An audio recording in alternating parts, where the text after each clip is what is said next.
a transformação, a cura, a libertação, a restauração, aquilo que Ele entrega através das nossas vidas. Então, o que você faz hoje na internet? Eu levo uma mensagem.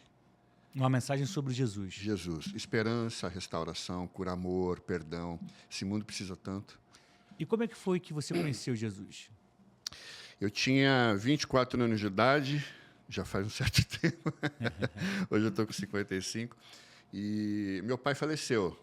Eu frequentava muito a igreja católica, né? Como a maioria dos brasileiros, o país é um país muito católico. Mas eu tinha certas dificuldades, eu sou muito imperativo ainda, TDAH. Então, a liturgia da missa, aquela coisa toda, me atrapalhava, assim, eu não tinha concentração. E eu acabava atrapalhando quem estava do meu lado. Do meu pai, assim, era sempre um caos. Então, eu tinha uma certa resistência à fé, à religião, porque eu não era um garoto muito compreendido dentro de igreja. Uhum. Por ser extremamente a energia lá em cima. Mas aos 24 anos, meu pai morre. E a experiência que eu tinha era uma experiência muito distante da fé. Uhum. E a morte dele trouxe para mim muitas experiências duras, difíceis mesmo na vida. Eu fui para o fundo do poço. E aí eu fugi da cidade que eu morava, em Ribeirão Preto, para São Paulo. Eu precisava encontrar o meu pai que estava enterrado em São Paulo. Era aquilo que estava queimando na minha vida. Eu precisava ficar com meu pai. E meu pai estava enterrado em São Paulo, eu queria vir para São Paulo. Vim para casa de um tio meu e fui convidado para ir para uma igreja. E eu falei, não vou na igreja. Eu não gosto de padre, eu tenho problema com a igreja. Eu falei, não, a igreja é evangélica. Eu falei, piorou. Aí que eu não vou mesmo. Aí que eu não vou mesmo. Me inclua fora dessa. Não, eu não vou de jeito nenhum. Para mim, crente era feio, pobre morava longe. Eu falei, eu não vou. Nunca te pedi nada, primo. Faz isso por mim. Eu falei, eu vou. Eu sei que eu não vou gostar. Eu nunca mais vou voltar. Tá tudo bem? Eu falei, tá tudo bem. E eu fui. E nunca mais deixei de ir. 30 anos fazendo, mais de 30 anos fazendo isso. E naquele momento eu tive uma experiência profunda com Jesus. Conheci a pessoa de Jesus, aquilo que eu queria entender da minha vida, eu comecei a entender. E aquela busca do meu pai, eu passei a entender que realmente era um chamado de Deus para a minha vida e eu tinha encontrado o meu pai.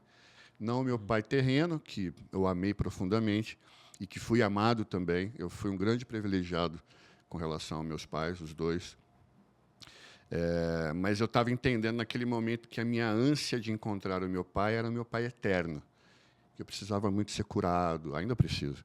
Precisava muito entender muitas questões da minha vida. E ali começa uma jornada de relacionamento com a pessoa de Jesus, com a pessoa de Deus e do Espírito Santo. Foi essa experiência. Muito bom. Muito bom. Átila Lira. É impressionante como é que Deus deixa acontecer algumas coisas, né, ou proporciona algumas situações para marcar um encontro, né? Sim. Para marcar um encontro, a gente nunca entende, né? A gente nunca entende a agenda do Senhor, né?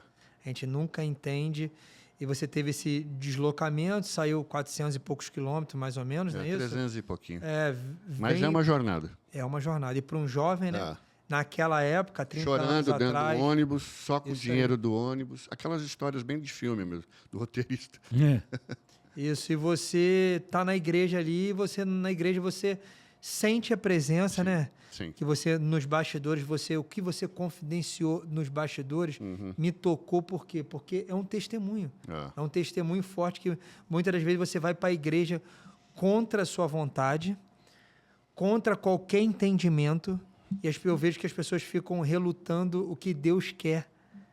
E se você chega lá e você tem um encontro, como que foi esse encontro especificamente ali, quando você aceitou Jesus, qual o encontro, como que isso impactou e mudou a sua vida? Qual a palavra que tocou no seu coração? Como que ele te atraiu? Pela dor. Muitos somos atraídos pela dor, né? A dor, naquele momento, era realmente a falta da pessoa do meu pai terreno mesmo, né? Do Nestor, o nome do meu pai. E aquilo desencadeou em mim vários gatilhos de rejeição, de ferida na alma, daquele pensamento, será que eu fiz o que eu deveria ter feito? Uma culpa, uma condenação. E a vida, desde aquela época, e muito antes de mim, ela pressiona muito, ela pesa demais nas nossas costas, né? A vida, tem uma frase que diz, a vida não é justa. A vida não foi feita para ser justa, ela foi feita para ser vivida. Então, viva da melhor forma. E, naquele momento, a minha vida era injusta. Só que o contraponto do meu entendimento de que minha vida era injusta é de que eu também não era justo. Uhum. Sabe essas crises? É um papo meio teológico, filosófico aqui. Mas é tipo assim, a vida não é boa para mim, mas eu também não sou bom para a vida. Então, o que eu vou fazer? Como é que eu vou viver? É verdade. Qual é o caminho que eu vou seguir?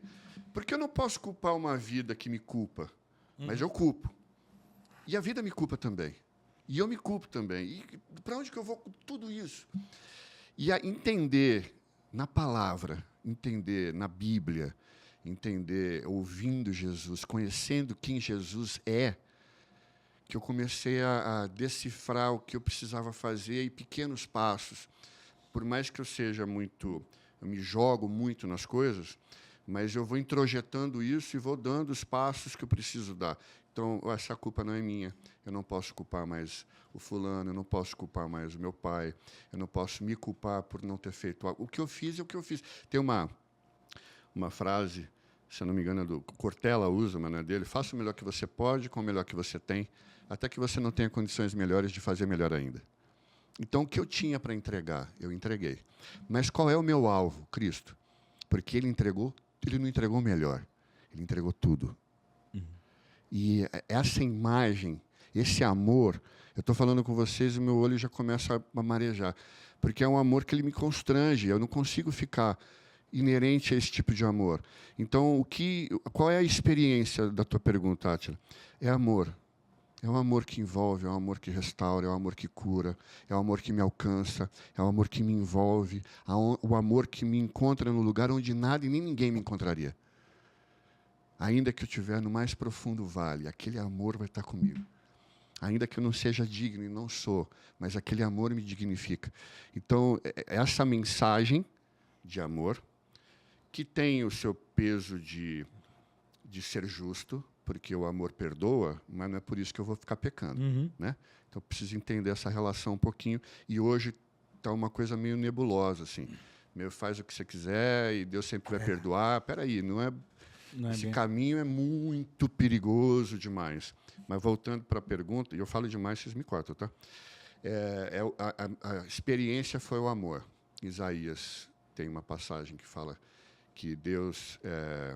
não importa se você passar pelas águas, eu vou estar contigo.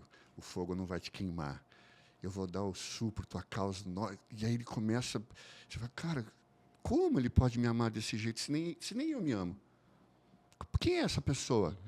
A pergunta que eu acho que a gente deveria fazer, quem é essa pessoa que me ama tanto, mesmo sabendo quem eu sou? É isso. E a palavra de Deus diz Forte. que nada pode te separar do amor de Deus. Nada. Nem altura, nem profundidade, nem anjos, nem demônios podem te afastar do amor de Deus. O amor de Deus não se afasta de você. Talvez você não acredite, mas a verdade é essa. Talvez você não sinta, mas a verdade é essa, porque está escrito. E baseado no que a gente está conversando aqui, eu vou deixar uma verdade. Se você puder, você anota onde você puder. Amém. Se você buscar Deus, Ele vai te encontrar. Amém. Busque e Ele te encontra.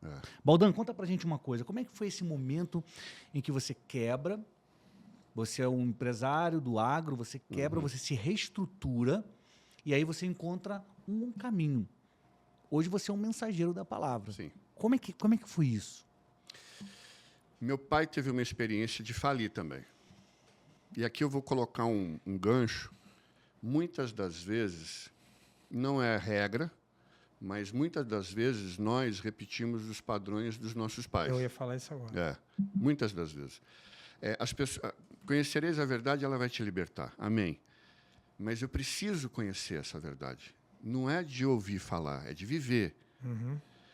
E aí, a maldição hereditária que a Bíblia fala, que foi levada sobre o madeiro, Cristo, que se fez maldito no meu lugar, as pessoas elas param muitas vezes o texto ali e do tipo, não, ele levou sobre ele, então por cima de mim não tem mais nada.